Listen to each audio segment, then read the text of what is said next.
ও নবী সবাইকে মদিনায় নিলা আমায় নিলা না বলুন সবাইকে মদিনায় নিলা আমায় নিলা না মদিনা মোর আসলে ঠিকানা বলো মদিনা মোর মদিনা শরীফের মাঝে বেহেশতেরি বাগান আছে মদিনা শরীফের মাঝে বেহেশতেরি বাগান আছে ওই মদিনা গেলে পরে দুঃখ থাকে না আয় হায় ওই মদিনা না মদিনা মোর আসলে ঠিকানা বলো মদিনা মোর একবার জোরে বলেন না মারহাবা। এটা আপনার আমার মুখের কথা নয়, মুসলিম শরীফের হাদিস। আপনার আমার নবী বলতেছেন ক্বালা ইন্নাল ঈমানা লা ইয়াজিরু ইলাল মাদিনা।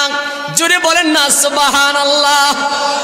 আমার নবী বলেন ক্বালা ইন্নাল ঈমানা, আমার একটা খাঁটি নবী উম্মত যারা ঈমানদার যারা মুমিন, আমার নবী বলেন ইন্নাল ঈমানা, যারা নিশ্চয়ই ঈমান আনছে লা ইয়াজিরু ইলাল মাদিনা। আমার নবী কয় একজন ঈমানদার পৃথিবীর যে কোনো জায়গায় থাকবে, সে যদি ঈমানদার হয়, ঈমানদারের বাড়ি হইতে পারে এই পাহাড় উজলাবন নরসিংদীর জমিনে, ঈমানদারের বাড়ি পৃথিবীর যে কোনো জায়গায় থাকতে পারে। আমার নবী বলেন ইন্নাল ঈমানা, যারা ঈমানদার লা ইয়াজিরু ইলাল মাদিনা, ঈমানদারের মন ঈমানদারের দিল সব সময় আমি নবীর মদিনায় পড়ে থাকবে। আমার নবী বলতেছেন ঈমানদারের মন সব সময় কোথায় পড়ে থাকে? আর আসতে বলেন কোথায়? তা আমরা মদিনা যাইতে চাইনি, মনে চাইনি, একটু হৃদয় হলে বলেন সবাইকে মদিনায় নিলা আমায় নিলা না বলুন সবাইকে মদিনায় নিলা আমায় নিলা না মদিনা মোর আসলে ঠিকানা বলো মদিনা মোর মদিনা শরীফের মাঝে আবে জমজম কুয়া আছে মদিনা শরীফের মাঝে আবে জমজম কুয়া আছে ওই কুয়াতে করলে ওযু গুনাহ থাকে না আয় হায় ওই কুয়াতে করলে ওযু গুনাহ থাকে না মদিনা মোর না বলো মদিনা মোর। আমার বাবারা, দুনিয়ার মানুষ যখন পানি পান করে শরীয়তের বিধান হলো বসে পানি পান করা সুন্নত। সুবহানাল্লাহ, বসে পানি পান করা, কিন্তু জমজমের পানি দাঁড়ায়া পান করা সুন্নত। সুবহানাল্লাহ, এটা জানা দরকার আছে না নাই? হুজুর, দুনিয়ার সমস্ত পানি বসে পান করা সুন্নত, জমজমের পানি কেন দাঁড়ায়া পান করা সুন্নত? আমি কি বলবো? শুনতে রাজি আছেন? বেশি লম্বা চড়া হবে না, বিরক্ত হওয়ার কারণ নাই, কিছুক্ষণের ভিতরে ইনশাআল্লাহ তাবারক পেয়ে যাবেন। কিন্তু মূল কথাটা জানা দেখ, আপনার আমার নবী সরকার দু জাহান নবী মুস্তাফা সাল্লাল্লাহু তাআলা আলাইহি ওয়াসাল্লাম তিনি কি করলেন? খুব খেয়াল করেন। ওই জমজমের কিনারে গেছে, আপনার আমার নবী নিজের হাত মুবারক একটু পানি নিলেন। সুবহানাল্লাহ, নিজের হাত মুবারক এইভাবে একটু পানি নিলেন।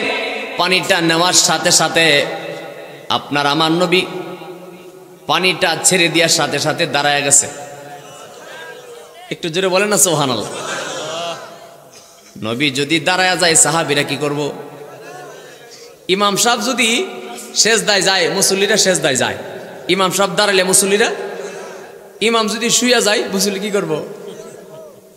ঘুমায় গেছেন গো? জোরে বলেন না আল্লাহু আকবার।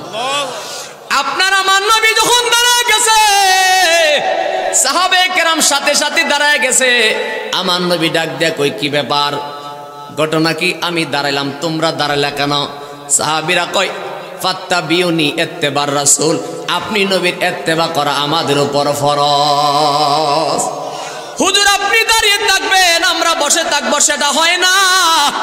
এমন সময় আপনার আমার নবী বলেছিল, হে সাহাবীরা শোনো, আমি যখন জমজমের হাতি পানের মধ্যে নিলাম, জমজমের পানি যখন হাতের মধ্যে নিলাম, এমন সময় দেখতেছি আমার হাতের পানির মধ্যে ইসমাইল ভাসতেছে। জোরে বলেন না সুবহানাল্লাহ। আমি দেখি আমার হাতের মধ্যে আল্লাহর জলিল কদর পয়গম্বর ঈসা নবী আমার হাতের মধ্যে ভাসতেছে।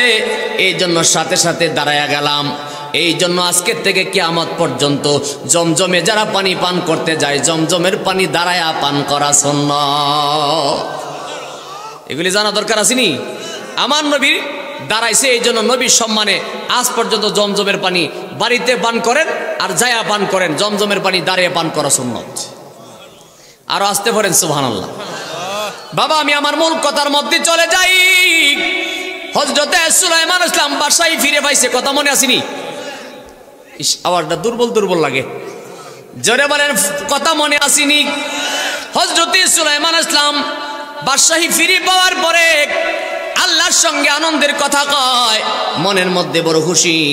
এমন সময় আল্লাহকে ডাক দিয়ে বলে, আল্লাহ আমার মনে চাইতেছে আমি তোমার সৃষ্টির একটু দাওয়াত করে খাওয়াইতাম, কারণ আমি তো বাদশাহী ফিরে পাইছি।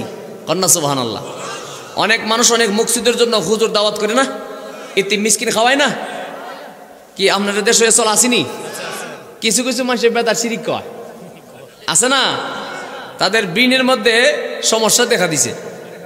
কথা ঠিক না? আমার বাবাজি হযরতে সুলাইমান ইসলাম আল্লাহকে ডাক দিয়ে বলে, মাওলা রে আমার মনে ইচ্ছা হইল আমি মানুষকে দাওয়াত করে খাওয়াইতাম, তোমার সৃষ্টিরা যে দাওয়াত করে খাওয়াইতাম। হযরতে সুলাইমান ইসলাম এমন একজন জলিল কদর নবী ছিলেন, তিনি গাছের বাসা, মাছের বাসা, পশুর বাসা, পাখির বাসা, এমনকি পানির বাসা, এমনকি বাতাস পর্যন্ত সুলাইমান নবীর কথা শুনছে। সুবহানাল্লাহ। এখানে একটা চিকন কথা জানা দেখ, হযরতে সুলাইমান ইসলাম যত প্রাণীর যত কিছুর ভাষা জানতেন, সকল কিছুর ভাষা জানতেন না। আর আপনার নবী আমার নবী এমন একজন নবী, আল্লাহর সৃষ্টি জগতের মধ্যে আল্লাহ যত সৃষ্টি করছে সকল কিছুর ভাষা আমার নবী জানে। যারা সুবহানাল্লাহ কইছেন না, একবার জবানটা খুললা কন্যা সুবহানাল্লাহ। আমার নবী এমন কোনো জাতি নাই, এমন কোনো প্রাণী নাই, এমন কোনো সৃষ্টি নাই যেটার ভাষা আমার নবী জানে না। যেটা বলেন না সুবহানাল্লাহ। জানাইছে কে? এই জন্য আল্লাহ বলেছেন, ওয়া আল্লামাকা মা লাম তাকুনু তাআলাম, আমি নিজে আমার বন্ধুর ইলম শিক্ষা দিছি। সুবহানাল্লাহ। আল্লাহ কয় আমি নিজে আমার বন্ধুর ইলম শিক্ষা দিছি। আর আমরা দেশের কিছু কিছু মুলবি কয় নবী আলিফ বা তাসা জানতো না, তার বিবেকের মধ্যে কুত্তা পেশাব করছে। কথা ঠিক নেই? নাহলে হে লজ্জা শরম থাকলে কথা কে কেমনে ক নবী আলিফ বা তাসা জানতো না? আমার নবীজি নিজে বলতেছেন, বুইস্তু মুআল্লিমান, আল্লাহ আমার শিক্ষক বানায়া পাঠাইছে। আর আজ তখন সুবহানাল্লাহ। আমার নবী কই, বুইস্তু মুআল্লিমান, আমার আল্লাহ শিক্ষক বানায়া পাঠাইছে। খুদার জগতের শিক্ষা আমি নবীর দিয়ে আল্লাহ দিব, আল্লাহ আমার শিক্ষক বানায়া পাঠাইছে। আর হে বেটা নবী বলে লিখতে জানতো না, পড়তেও জানতো না। কন্যা নাউজুবিল্লাহ। আবার তাদের পিছনেও তো অনেক মানুষ ঘুরতেছে, ঘুরে না? তাদের পাঞ্জাবি টুপি সুরত দেখলে মনে হয় যেন ফেরেশতা যাইতাছে, ভিতরে হুদা শয়তানি হিসাবের নাম উনতারে না নাকি? মিলাদের কথা শুনলে তার চেহারা কালা হয়ে যায়। অথচ যেই নবীর ছিলে কুল কায়নাত সব বানাইছে, ওই নবীর সম্মানে মিলাদ শরীফ দুরূদ শরীফ বলে তার মিজাজ খারাপ হয়ে যায়। নাউজুবিল্লাহ কন্যা। আমার রসুলকে যদি কেউ বলে রসুল আমার মতো, আপনি মনে রাখবেন সে যদি সুরতে ফেরেশতার মতো হয়। আমার নবী বলছেন শয়তান হলো দুই প্রকার। কত প্রকার? একটা হলো জিন শয়তান, একটা হলো মানব শয়তান।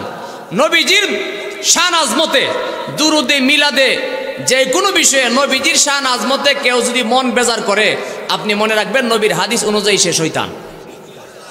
ডোরে আওয়াজ দেনা, শয়তানের শয়তান করলে অসুবিধা আছে?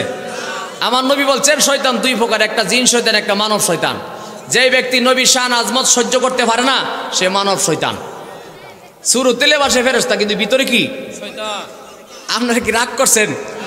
আমার বাবাজি ও মুসলমান, কথা মনে আসেনি? হযরত সুলাইমান ইসলাম ডাক দিয়ে বলে, আল্লাহ আমি মানুষটা খাওয়াইতাম, তোমার সৃষ্টিটা খাওয়াইতাম। আমার আল্লাহ কয়, সুলাইমান একটা কি তোমার আই গেছে না, আবার আরো রয়েছে। কন্যা সুবহানাল্লাহ। এখনো তোমার বুঝে আইছে না? এ সুলাইমান, সব কিছু রিজিক দেওয়ার মালিক একমাত্র আমি আল্লাহ, তুমি পারতা না, এটা তোমার দ্বারা সম্ভব না। সুলাইমান নবী কই, না আল্লাহ, আমার মনটা চাইছে আমি খাওয়াইতাম, তুমি আমার অনুমতি দাও। আল্লাহ কই, তুমি পারতা না তো। কন্যা সুবহানাল্লাহ। কারণ আল্লাহ আপনি অনুমতি দেন। আমার আল্লাহ ডাক দেয়া বলে, সুলাইমান, এত করে যখন তুমি বলতেছো, ঠিক আছে তোমার অনুমতি দিলাম, তুমি খাওয়াও, দাওয়াত করো, অসুবিধা নাই। আল্লাহর সৃষ্টি জগতের সব কিছুরে তিনি দাওয়াত করলেন। দাওয়াত করে খানাপিনা রেডি করার জন্য যে প্রস্তুতি গ্রহণ করার দরকার, ভালো করে শুনেন। তাফসীরের কিতাবের মধ্যে দেখলাম হযরতে সুলাইমান আলাইহিস সালাম ওই সৃষ্টিকে খাওয়ানোর জন্য যেই ডিস্কিগুলি রেডি করছে, এক একটা ডিস্কির মধ্যে চাউল ধরে ৮২,০০০ মণ। সুবহানাল্লাহ। একটা ডিস্কির মধ্যে চাউল কত? ৮২ মণ না ৮২,০০০ মণ। এরপরে সুবহানাল্লাহ আয় না, ঘুষ দিয়ে কয় তোর মমি জোরে কন্যা সুবহানাল্লাহ। আচ্ছা, নিজের বিবেকের কাছে প্রশ্ন করেন, একটা ডিস্কির মধ্যে যদি ৮০ মণ চাউল দেয়, ডিস্কিটা কত বড়? সুডুই মন না? জোরে বলেন না সুবহানাল্লাহ। ও মুসলমান, শুরু থেকে শেষ পর্যন্ত আমি গুনাহগার, যেই কথাগুলি বলছি ওই কোরআনের আয়াতের ব্যাখ্যার ভিতরে তাফসীরের কথাগুলি শোনাইতেছি। একটা কথাও মন করা কোনো সাধারণ কোনো কথা নয়। নিজের বিবেক থেকে কথাগুলি বোঝার চেষ্টা করেন। হযরত সুলাইমান আলাইহিস সালাম খানা পিনার জন্য ডিস্কি বসাইছে। এক একটা ডিস্কির মধ্যে যদি ৮০,০০০ মণ চাউল ধরে, একসাথে তিনি ৮২,০০০ ডিস্কি বসাইছে।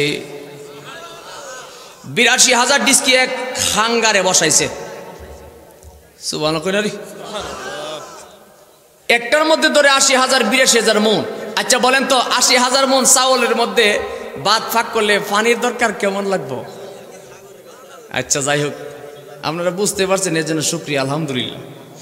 ও মুসলমান বাবাজি, শীতকাল রাত সময় তো বাড়তাছে, ওয়াজ তো আমার বাইরে যেতেছে গা, মজা লাগতেছে। কোন জালাত পড়লাম রে? হযরত সুলাইমান আলাইহিস সালাম ডাক দিয়া বলে, মালিক আমি খানা রেডি করতাম। তিনি ৮২,০০০ ডিস্কি বসাইছে। বসানোর পরে চাউল দিয়া পানি দিয়া যখন রেডি করলেন, এমন সময় এত বড় বড় ডিস্কির মধ্যে চাউল দিবে কিভাবে? তখন ওই জিনদেরকে ডাকছে। আরে জিন এক একটা বিশাল বড় বড় লম্বা, ১০০ বছর ২০০ বছর যেটা জিন, এটা দেখলে আপনি হার্ট ফিল করবেন। মানুষ জিন সহজে দেখে না। জিন দেখে কারা? যারা আল্লাহর নবী, যারা আল্লাহর পয়গম্বর, যারা আল্লাহর ওলি হয়ে গেছে, তাদের চোখে জিন ধরা পড়ে। সাধারণ মানুষের চোখে জিন ধরা পড়ে না। কেন? আপনার মতো আমার মতো সাধারণ মানুষ যদি ২০০-৫০০ বছরের একটা লম্বা জিন দেখেন, আপনি হার্ট ফিল করার সম্ভাবনা আছে। কথা কয় না? আচ্ছা বাবা, ২০০-৫০০ বছরের আগের একটা জিন যদি দাঁড়ায়, এক পাও থাকবো এই গ্রামের মাথায়, আরেক পাও ওই গ্রামের মাথায়, দেখলে তো ফাম যাবো গা। কথা কয় না রে? ও মুসলমান, হযরত সুলাইমান আলাইহিস সালাম জিনদেরকে বলে, ডিস্কির মধ্যে চাউল দাও, পানি দাও, রেডি করলেন। এবার নিচে লাকড়ি রেডি করতেছে। লাকড়ি রেডি করে যখন চুলার মধ্যে আগুন ধরাইতে যায়, হযরত সুলাইমান আলাইহিস সালাম সব কিছু রেডি করে আগুন দিতেছে, কিন্তু আগুন জিগাই না। কন্যা সুবহানাল্লাহ। ব্যর্থ, আগুন কোলায় না, ধরেই না। আল্লাহর কাছে ডাক দিয়া বলে, মালিক ও আল্লাহ, এখন করি কি উপায়? এইভাবে লাকড়ি দিয়ে আগুন দিলাম, কোনো কিছুই তো বুঝি না, কোনো খবর নাই, করি কি উপায়? আমার আল্লাহ কই, সুলাইমান আমি কইছিলাম না তুমি পারতা না? কন্যা সুবহানাল্লাহ। আমি কইছিলাম না তুমি পারতা না, এটা আমি আল্লাহর কাজ, তুমি পারতা না। সুবহানাল্লাহ। হযরত সুলাইমান নবী দুইটা চোখের পানি ছেড়া বলে, আল্লাহ আমি দাওয়াত দিছি, যদি না খাওয়াই আমার বড় লজ্জা হবে। তোমার কাছে ভিক্ষা চাইলাম, আল্লাহ মেহেরবানি করে তুমি দয়া করো, আমার খানাটা যেইভাবে ভালো হয়, আমার ইজ্জতটা যেন থাকে। সুবহানাল্লাহ। দুঃখের মধ্যে হাসি আয়ে, আল্লাহ আমার ইজ্জতটা যেন থাকে। কন্যা সুবহানাল্লাহ।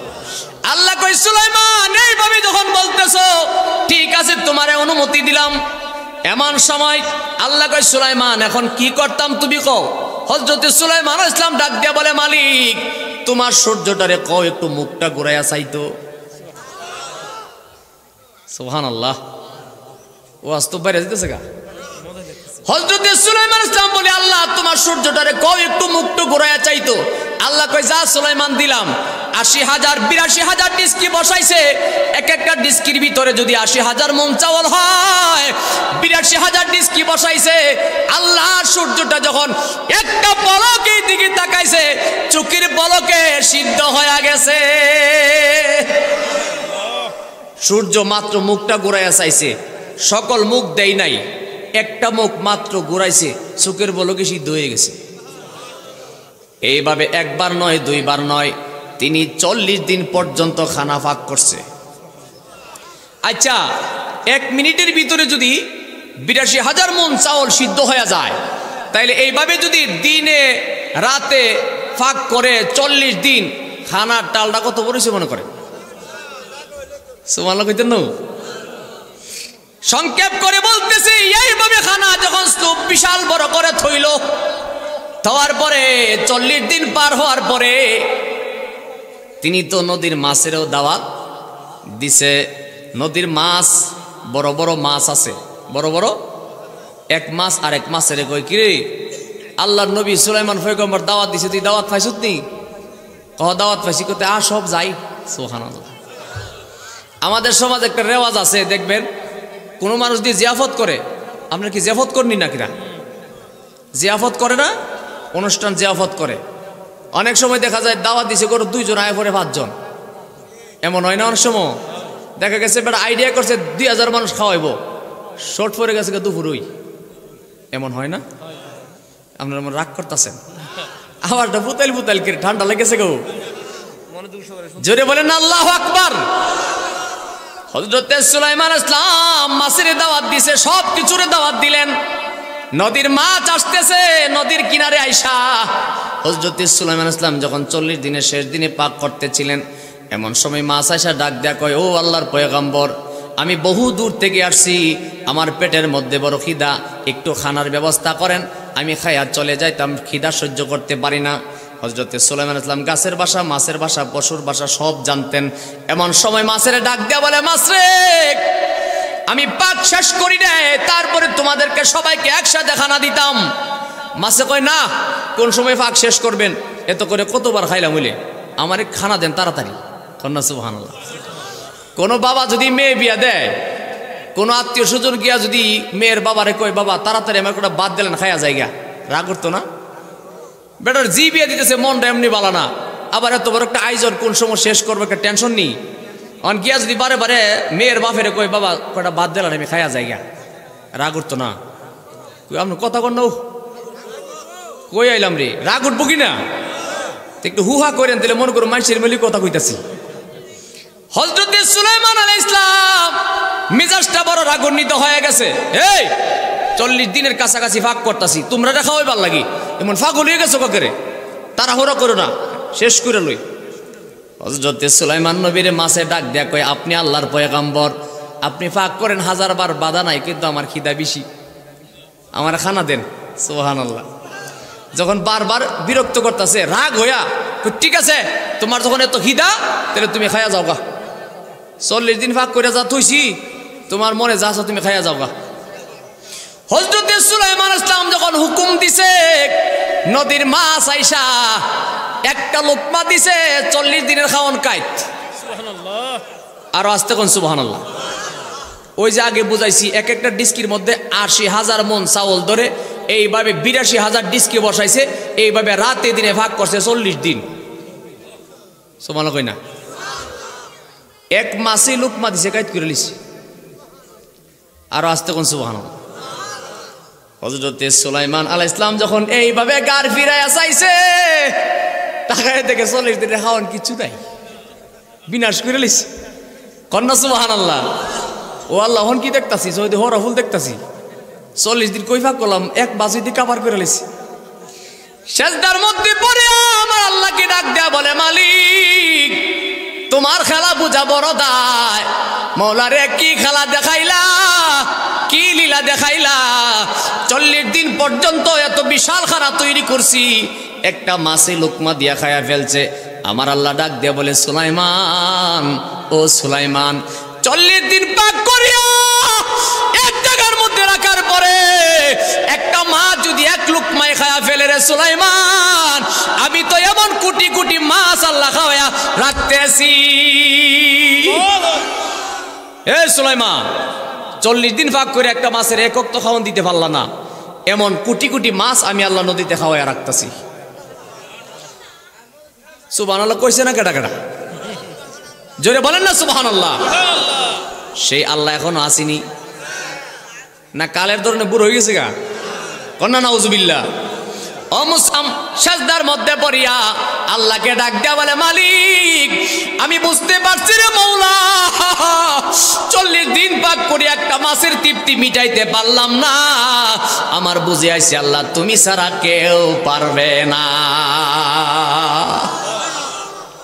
সেই রিজিকের মালিককে, ওই আল্লাহর প্রতি বিশ্বাস যদি থাকে, আল্লাহকে যদি মানার মতো মানেন, নবীকে যদি মানার মতো মানেন, মুর্শিদকে যদি মানার মতো মানেন, মা বাবারে যদি ভক্তি শ্রদ্ধা করে মানার মতো মানেন, আপনি যদি হালাল খাইতে পারেন, হারামকে বিসর্জন দিতে পারেন, আমার নবী বলছেন ওই লোকটা এমন মোমেন হয়ে দুনিয়াতে বিদায় নিবে। ছোট বাচ্চা মায়ের স্তনে দুধ খাওয়ার সময় হঠাৎ করে কোন সময় ঘুমায়া যায় বাচ্চা বলতে পারে না।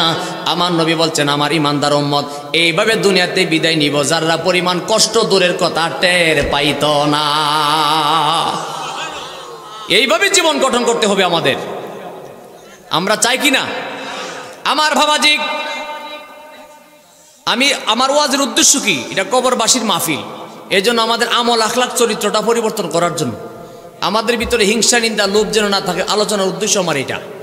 কারণ আমাদের অনেক মানুষ আমরা হিংসার কারণে ধ্বংস হয়ে যাচ্ছি, লোভের কারণে ধ্বংস হয়ে যাচ্ছি। এগুলি আমাদের হৃদয় থেকে দূরে সরাইতে হবে। আমার বাবারা, হযরত ঈসা আলাইহিস সালামের কথা বলছিলাম। হযরত ঈসা আলাইহিস সালামের নাম শুনেন নাই? হযরত ঈসা আলাইহিস সালাম তিনি কিন্তু দুনিয়ার জমিনে আগমন করছেন বাবা ছাড়া। কথা ঠিক আছে?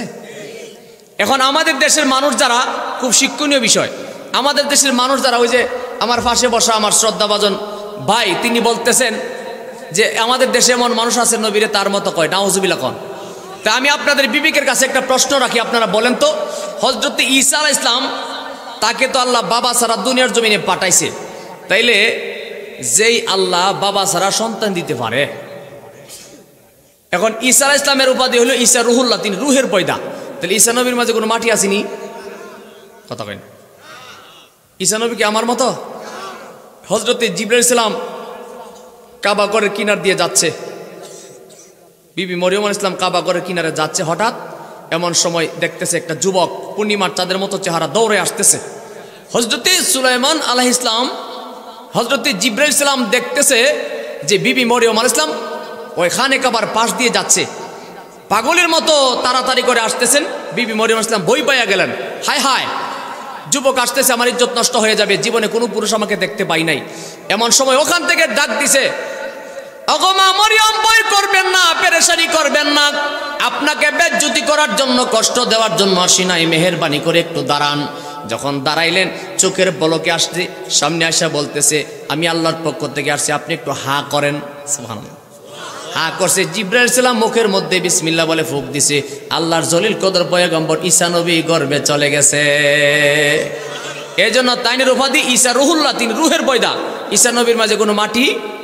তা আমার দেশের মানুষ যারা কয় যে আদম আলাইহিস সালামের সন্তান তহুদার জগতের সবাই, এই জন্য সবাই একটানা লাড়ে সাফড়ে মাটি কয়ে বইতে হয়, কন্যা নাউজুবিল্লাহ। আরে বাবা, হযরত আদম আলাইহিস সালাম একমাত্র খাস আগুন পানি মাটি বাতাসের পয়দা। আগুন পানি মাটি বাতাস নূরের দ্বারা আদম আলাইহিস সালামকে আল্লাহ সৃষ্টি করছে, কিন্তু সমস্ত মানুষ তো এক ওজনের না। কিতাবের মধ্যে আসছে কোনো মানুষ রুহের পয়দা, কোনো মানুষ বীর্যের পয়দা, কোনো মানুষ হাড্ডির পয়দা, কোনো মানুষ আগুন পানি মাটি বাতাসের পয়দা, কোনো মানুষ নূরের পয়দা। সুবহানাল্লাহ। কথাটাকে আমি কমু? জি বলেন, শুনবেন আপনারা। আপনি আমি, আমার আব্বা আম্মার মিলনের দ্বারা কোরআনে এসেছে ছলছল, সলসলিন কাল ফাখার। আল্লাহ বলেন সলসল নামের এক প্রকার পানি থেকে আমি মানুষ থেকে মানুষ বানাইছি। সুবহানাল্লাহ। এটার ব্যাখ্যা গেলে অনেক লম্বা হয়ে যাবে। আরেক জায়গায় কোরআন আসছে মাই, মাই মানে পানি। কই একবারে তরল পানি দ্বারা আমি মানুষকে সৃষ্টি করেছি। যেমন আমার আব্বা আমার মিলনের দ্বারা আল্লাহ আমার দুনিয়াতে দিছে, আমার মাঝে আপনার মাঝে কোনো মাটি নাই, আমরা হচ্ছি নুতফার হইদা। নুতফাতির, এটা কিতাবের ভাষায় নুতফা, আপনি আমি নুতফার হইদা। 2 নম্বরে হযরতে হাওয়া আলাইহিস সালাম, তার মাঝে কোনো মাটি নাই। হযরত আদম আলাইহিস সালামের বাম পাজর হাড্ডি থেকে হাওয়া আলাইহিস সালামকে বানাইছে। হাওয়া আলাইহিস সালাম হলো হাড্ডির পয়দা, আমরা হলাম বীর্যের পয়দা। হযরতে আদম আলাইহিস সালাম আগুন পানি মাটি বাতাসের পয়দা, আর আপনার আমার নবী হলো নূরুল্লাহ, আল্লাহ নূর হইতে পয়দা, জোরে বলেন সুবহানাল্লাহ। আর ঈসা আলাইহিস সালাম হলো রুহুল্লাহ, আল্লাহ রুহের পয়দা। এগুলি বুঝতে হবে। সবাইকে এক ফালাদা মাফলে জাহান্নামে যাইতেইব, ইবাদত করেও জাহান্নামে যাওয়ান লাগবে যদি আকীদা ঠিক না থাকে। আমার বাবাজি, হযরত ঈসা আলাইহিস সালামের কথা বুঝাইতে চাইলাম। একদিন আল্লাহর কাছে ডাক দিয়া বলে, মাওলা রে, আমারে তুমি নবী বানাইছো, তোমার কাছে আমার একটা আবদার, আমার সঙ্গে সাথে যারা চলাফেরা করে, আমি তো নবী, আল্লাহ তুমি আমার নবী বানাইছো, আল্লাহ তোমার কাছে জানতে চায়, আমার সঙ্গে যারা চলাফেরা করে এর মধ্যে কোনো 2 নম্বর মানুষ আসেনি? সুবহানাল্লাহ, কোনো 2 নম্বর মানুষ আসেনি নাকি সব 1 নম্বর? আল্লাহ কয়, ঈসা তোমার সঙ্গে 2 নম্বর মানুষের অভাব নাই। কন্যা সুবহানাল্লাহ। বলে কিভাবে? আল্লাহ কয়, তাহলে একটু পরীক্ষা করো, তাহলে বুঝতে আসবে। একদিন হযরত ঈসা আলাইহিস সালাম তিনি সফরে যাবেন। কোথায় যাবেন? সফরে যাবে। সফরে যাওয়ার সময় একজনকে ডাকলেন, আমি সফরে যাব, তোমরা কে যাইবা? একজন আয়েশা কো, হুজুর আমি আপনার সঙ্গে যাবো। হযরত ঈসা আলাইহিস সালাম যাইবা, ঠিক আছে, কিন্তু বাটফারি করতে না। সুবহানাল্লাহ না, কি করতে পারবা না? বাটফারি করতে পারতা না। কয়েছে ঠিক আছে, করতাম না। হযরত ঈসা আলাইহিস সালাম তিনি রওনা দিলেন সফর সঙ্গী নিয়ে, খানা দানা করে, সঙ্গে 3টা রুটি নিয়ে গেছে। কয়টা? 3টা রুটি নিয়ে গেছে। যাইতে যাইতে বহু দূর যাওয়ার পরে যখন পেটে খিদা লাগছে, এমন সময় ওই ব্যক্তি বলে, হুজুর পেটের খিদা তো আর বাঁচতে পারতাছি না, খানার ব্যবস্থা করেন। কয় ঠিক আছে, বসো। বৈশা তার একটা রুটি দিলেন। ঈসা আলাইহিস সালাম নিজে একটা খাইলেন, আর আছে কয়টা? নিয়ে গেছিল কয়টা? 3টা। 2টা খাওয়ার পরে একটা রইছে। ওই ব্যক্তিকে, হুজুর এটা কি লাগি? কই আবার বহু দূর যাওয়ার পরে খিদা লাগলে 2 জনে অর্ধেক করে খামু, জীবনটা যেন বাঁচাইতাম পারি কোনো রকম। কো আচ্ছা। আরেকটা চিকন মাসলা মনে রাখবেন, আল্লাহর নবী যারা হয়ে গেছে, আল্লাহর ওলি যারা হয়ে গেছে, তাদের চক্ষু ঘুমায়, অন্তর ঘুমায় না। জোরে বলেন সুবহানাল্লাহ। তো ঈসা আলাইহিস সালাম আরাম করতেছেন, ওই সঙ্গেও আরাম করতেছে, কিন্তু ওই সঙ্গে যে গেছে এবার এক রুটি হাইয়া চুচুম চুচুম গেছে না, ওইটা রুটি দেখাইলিছে। সুবহানাল্লাহ কই না রে? রুটি খায়া হযরত ঈসা আলাইহিস সালাম যখন উঠলেন, ওইটা কিও আমার রুটি কই? হুজুর কি কন, আপনি একজন নবী, আমি নবীর সঙ্গে আইছি, আমি জীবনে বাটফারি করব, রুটির কথা আমি কইতারি না। আরে কস কি, তুই আর আমি ছাড়া তোর কেউ নাই। কয় আল্লাহর কসম হুজুর, আল্লাহর কসম, রুটি কে খাইছে আমি জানি না। কন্যা নাউজুবিল্লাহ। হযরত ঈসা আলাইহিস সালাম কই, দেখছ তুমি কারবারটা, হে আর আমি ছাড়া তোর কেউ নাই, রুটি বলে কে খাইছে না। আচ্ছা ঠিক আছে। যাইতে যাইতে বহু দূর যাওয়ার পরে আবার যখন পেটের মধ্যে খিদা লাগছে, আবার পেটের মধ্যে খিদা লাগার পরে হযরত ঈসা আলাইহিস সালাম যখন রাস্তা দিয়ে হাঁটতেছে, পেছনের সঙ্গী বলে, হুজুর আর কুলাইতে পারি না, খানার ব্যবস্থা করেন। হযরত ঈসা আলাইহিস সালাম কই, আরে ইস, রুটিটা যদি থাকতো, 2 জনে 50% খাইলে জীবনটা বাঁচতো। কই হুজুর আপনি আবার রুটির কথা কোন, রুটি আমি দেখছি না। কন্যা নাউজুবিল্লাহ। জঙ্গলের পাশ দিয়ে যখন যায়, দেখতেছেন ওই বিশাল দূরে জঙ্গলের পাহাড় দিয়ে বিশাল সুন্দর সুন্দর হরিণের দল দৌড়ে যায়। হযরত ঈসা আলাইহিস সালাম কয়, কিরে এগুলি কি দেখা যায়? কই হুজুর এগুলি তো হরিণ। কই তুই হরিণের গোশত কোনো সময় খাইছ? কই হুজুর খাইছি, যে মজা। কত খাইবি? হুজুর কেমনে খাবো, জঙ্গলের পাশ দিয়ে হরিণ দৌড়ে যায়, আমি খাবো কেমনে? কত খাইবি নি? আমি খাইতাম। আচ্ছা তোর ব্যবস্থা করতেছি। সুবহানাল্লাহ। আল্লাহর জলিল কদর পয়গম্বর হযরত ঈসা আলাইহিস সালাম জঙ্গলের পাশে হরিণকে দেখিয়া ডাক দিলা, বনের হরিণ রে, হরিণা, আমি আল্লাহর জলিল কদর পয়গম্বর ঈসা নবী ডাক দিলাম, আমি নবুয়তের জবান দ্বারা তোমাকে আহ্বান করছি, একটা সেকেন্ড দেরি করবা না, আমার সামনে আইসা হাজির হইয়া যাও। ডাকটা দিতে দেরি হয়েছে, বনের হরিণ দৌড়ে আর সামনে হাজির হয়ে গেছে। একবার মহব্বতে বলবেন কি সুবহানাল্লাহ। এখানে শিক্ষণীয় বিষয় হলো, হযরত ঈসা আলাইহিস সালাম যদি বনের হরিণকে ডাক দিলে সামনে হাজির হয়, তাহলে আমার নবীর ক্ষমতা কম না বেশি? যেই নবী আল্লাহর কাছে বলছে, যে ঈসা নবী আল্লাহকে বলছে, আল্লাহ তোমার হাবিবের উম্মত আমারে বানায়ো, আল্লাহ দোয়া কবুল করছে। এই কথার ভিতরে কোনো সুন্নি ওয়াহাবি রাফিজি হারিজি আহলে হাদিস কোনো দল নাই, সব দলের মানুষ এবং জানে এবং মানে ঈসা আলাইহিস সালাম তিনি আবার দুনিয়াতে আসবেন আমার নবীর উম্মত হতে। সুবহানাল্লাহ। আরে যেই নবী ডাক দিলে বনের হরিণ সামনে হাজির হয়, আমার নবী ডাক দিলে আসবনি? আওয়াজে বোঝা যায় আপনার বিপদে পড়ে পড়েছেন। বিরিয়ানি দিলে বলিব আমার নবী ডাক দিলে আসবেনি?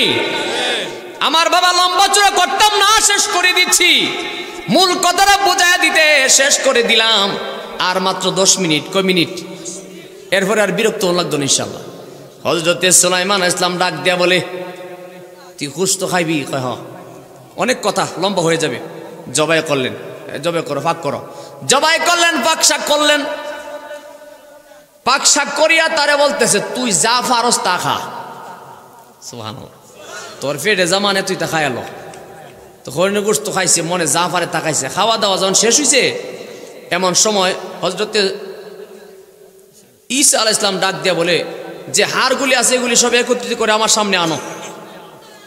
সমস্ত হাড়গুলি একত্রিত করিয়া যখন সামনে আনছে, আল্লাহর জলিল কদর পয়গম্বর হযরত ঈসা আলাইহিস সালাম সমস্ত হাড়গুলি একত্রিত করে এমন করে যখন ছুঁড়ে মারছে, আবার পুনরায় জিন্দা হরিণ হইয়া গেছে। এখন জবে করে খাইছে, আবার হাড্ডি থেকে জিন্দা হরিণ হইয়া দৌড় দিছে। ওই সঙ্গে কই, আল্লাহ হুজুর আপনার এত বড় ক্ষমতা, এটা এখন জব করে খাইছি, আবার হাড্ডি একত্রিত করে ছুঁড়ে মারছেন, জিন্দা হরিণ হয়ে গেছে। আল্লাহর জলিল কদর পয়গম্বর ঈসা নবী ডাক দেয়া বলে, পাগলা রে, যাই আল্লাহ আমাকে এমন ক্ষমতা দিল, যে আল্লাহ আমার এমন পাওয়ার দিছে, ওই আল্লাহর কসম করে বলছি, সত্য কইরা কো আমার রুটিটা কারা খাইছে? হুজুর আপনি আবার এই রুটির কথা কইতাছেন, এই রুটির খবর আমি জানি না। আচ্ছা বাবা, আপনাদের কাছে আমার একটা আবদার, আমার ভাই একজন কানাকানি আমার কাছে বলছে, হুজুর সবার কাছে একটা আবদার রাখার জন্য। আল্লাহর রহমতে মাহফিলটা যে হইতেছে, এতে আপনারা খুশি না বেজার? মন থেকে বলেন, খুশি না বেজার? যদি খুশি হয় তাইলে একজনের পক্ষে মাহফিল করা সম্ভব না, 10-এর লুরি 1-এর বোঝা। আপনারা খুশি মনে নিজের মন থেকে যদি কেউ থাকেন, মা বোনদেরকেও বলছি, আপনাদেরকে বলছি, তৌফিক অনুযায়ী সামান্য কিছু হাদিয়া, আব্বা আম্মার নিয়তে, মা বাবার নিয়তে, অনেক মানুষ কবর দেশে আছে, তাদের জন্য খুশি মনে কেউ কি পারবেন কিছু সাহায্য সহযোগিতা করার জন্য? যে যিনি মাহফিলটা সাজাইছে তার জন্য যেন একটু সহযোগিতা হয়। আসেননি কোনো ভাই, কোনো মা বাবা, এমন কোনো সন্তান, সামান্য কিছু শরীক থাকবেন। আমি আমার এই কথাটাও আলোচনা শেষ করে দিব। এর ভিতরে বলছি, আসেননি কেউ সামান্য কিছু শরীক থাকার মতো? আমি আপনাদেরকে বলি না যে আপনি 5,000 10,000 টাকা দেন, সামান্য কিছু শরীক থাকবে, 10-এর লুরি 1-এর বোঝা। আসেননি কোনো ভাই, কোনো মা বাবা, কেউ আসেন? সুবহানাল্লাহ ওয়ালহামদুলিল্লাহ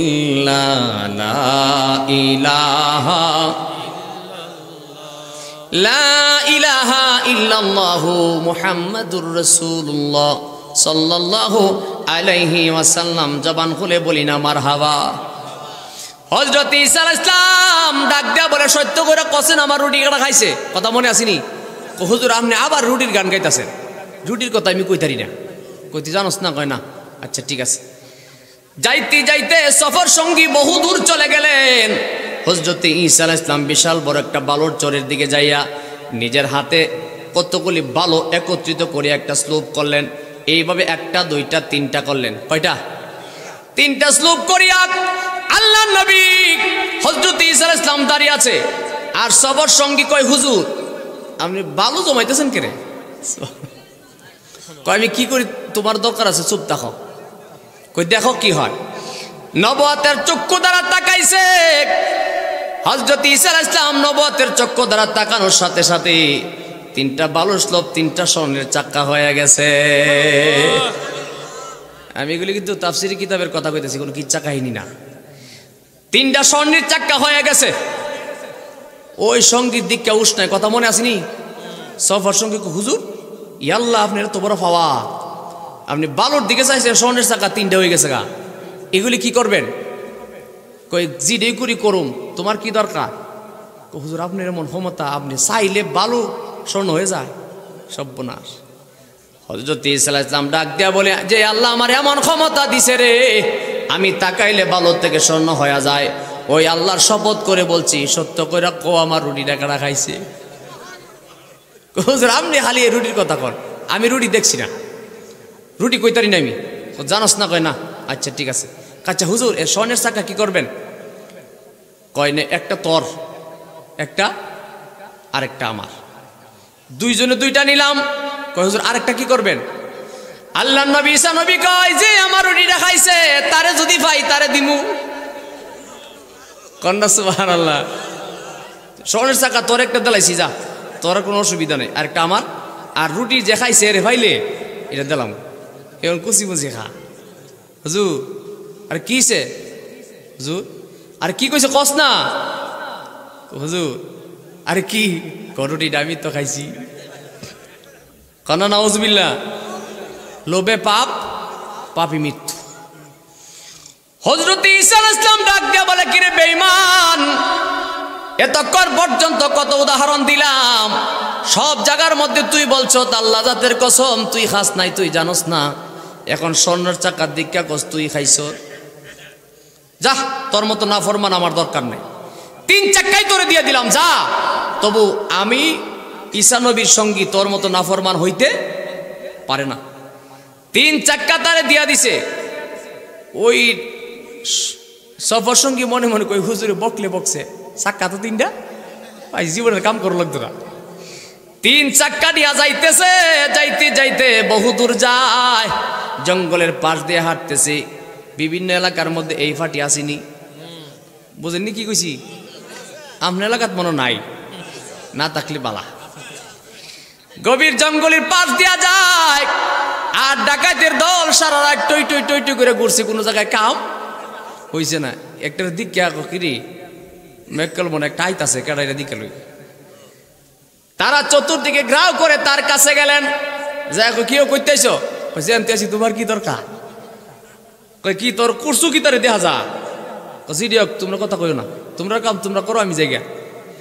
ডাকাতির ভিতরে সন্দেহ বাড়ছে, কিরি ঘটনাটা কি তারি? জোর করে টান দিয়া ধরছে, এমন করে ধরে তাকায় দেখে তার বাপরে বাপ 3 স্বর্ণের চাক্কা। ডাকাতির কে উস আছে? একটা আরেকটার কিরে কই ওগুমা থাকছে সারা রাত, কাম তো নই শুইছে। 3 স্বর্ণের চাক্কা পাইয়া ডাকাতের দল ডাক দেয়া কয় বাড়ি কই? কই বাড়ি যেহানি হোক, তোমরা কি দরকার? কই দেলাই নেই রে আমরা রে, জীবনটা গেলে গো দিতাম না। সুবহানাল্লাহ কই না রে, জীবন গেলেও একটা আরেকটার সারলা কি কইছে? এমএনএ অঞ্জিত না সারলা। ওই যে লোভে পাপ। অনেক কথা সংক্ষেপের ভিতরে বলার জন্য ছেড়ে দিলাম। ওই লোকটা যখন স্বর্ণের চাক্কা দিতে চায় না, ওই ডাকাত একটা রাগান্বিত হইয়া এমন জোরে তার আঘাত করছে, এমত অবস্থায় লোকটার মৃত্যু হয়ে গেছে। জোরে বলবেন কি আল্লাহু আকবার। ওই যে 3 স্বর্ণের চাক্কা নিয়ে গেছে, স্বর্ণের চাক্কা নিয়ে কি বাড়ির যাইতাছে? এর আগে কি হয়েছে? লোভে পাপ। 3 ডাকাইতে এই 3 স্বর্ণের চাক্কা ভাইয়া যা, জীবনের কাম করো লাগতো না রে, ডাকাতি ছেড়ে দেবো, আর লাগতো না। 3 স্বর্ণের চাক্কা নিয়ে যাই, যাইতে যাইতে সকাল হয়ে যায়।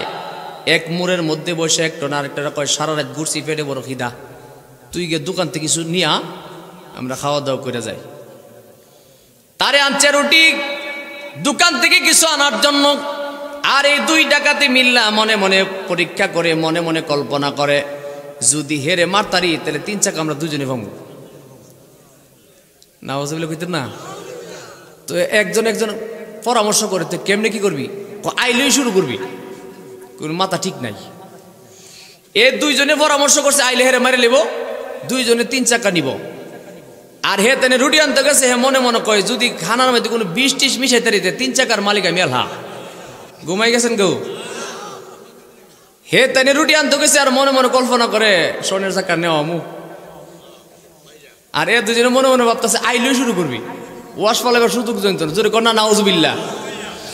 তাই নিয়ে যখন খানার মধ্যে রুটির মধ্যে বিষ মিশাই আনছে, দ্বারো কাছে আসার আগেই তো শুরু হয়েছে, প্ল্যান করে রাখছে না, একবার বর্তা করে লিছে আর কি, কন্যা নাউজুবিল্লাহ। দুনিয়াতে বিদায় নিছে, লোভে পাপ শেষ হয়ে গেছে কয়জন? অরিজিনাল তো আগেই শেষ, এরপরে 3 ডাকাতের মধ্যে 1 ডাকাত শেষ। আর 2 জন মনে মনে কয় 3 চাকা তো আমরা 2 জনে পাইছি, যাক অসুবিধা নাই, চলে যাবো। আর হে যত কষ্ট করে খাওয়ান ডানছে, এটা ভালো লাভ কি, খাই হয়ে যায়। আর খুশি হইয়া খাইছে, খুশি হইয়া মইরা রইছে। নাউজুবিল্লাহ কন্যা, ওই যে লোভে পাপ। এটা কি বুঝাইছি জানেন? এই আলোচনার উদ্দেশ্য হলো আমরা যেন কোনো বিষয়ে লোভ না করি। লোভে মানুষকে ধ্বংস করে দেয়। কি করে দেয়? ধ্বংস করে দেয় বাবা।